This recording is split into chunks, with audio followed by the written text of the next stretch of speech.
I'm going to talk about lists and list processing within Haskell. First thing we're going to do is create some lists. So let's create a list of numbers. Now the important thing to remember about lists is that they only take one data type. So in this case, we've got them taking integers. So if we wanted to take characters, we would have another type of list. So we have two lists here that have different types. So there we go. So lists have to have it such that we cannot, let's say we wanted to create a list like this that had mixed letters and data types. So we've got Boolean, we've got character, we've got numbers there as well. It won't allow us to create that because we have a variety of data types. To create an empty list, then we simply have just the two square brackets either side there.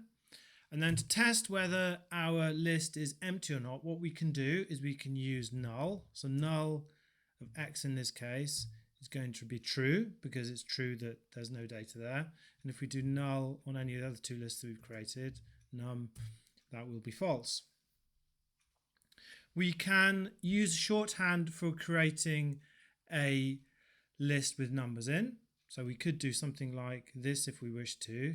So I'm going to create a new set of nums here. Nums equals, so 1, we could do 2 dots and then 10. So this will generate all numbers between 1 and 10 for us, as you can see there.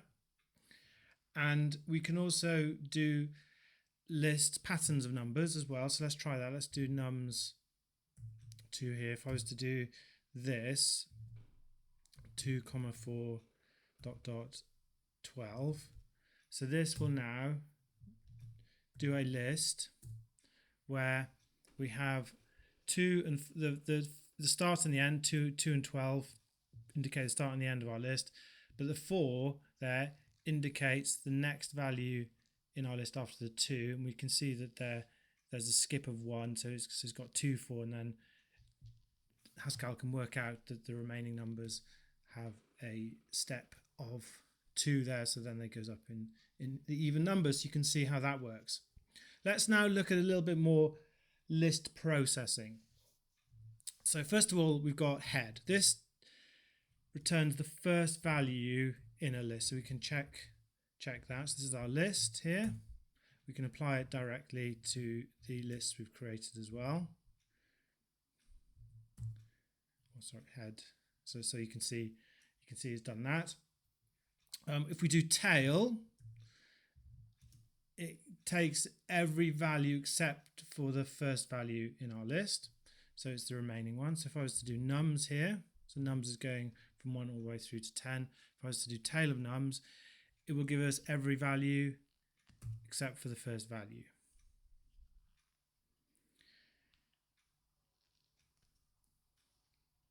If we could do last, let's try last on a list. So last here, 1, 2, 3, 4, 5. This is our list now.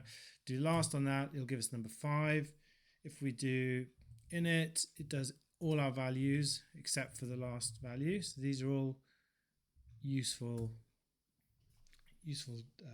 tools that we can help to process our data. We can reverse our lists like so.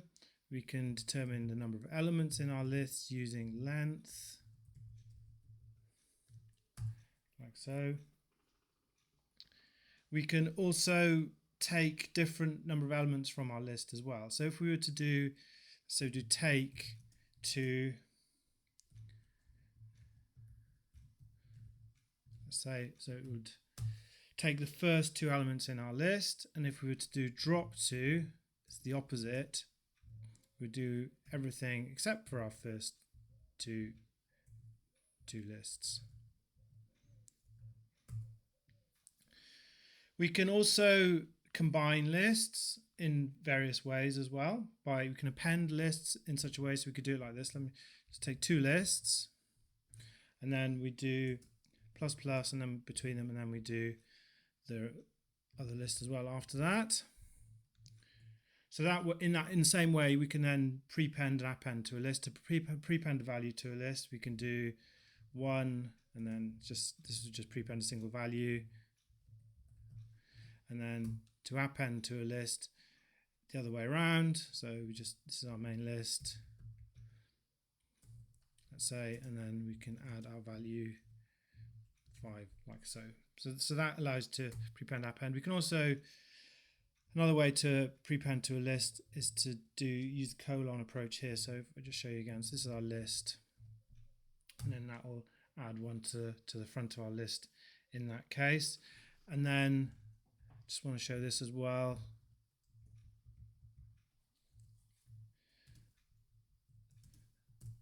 Oops, let's try that again.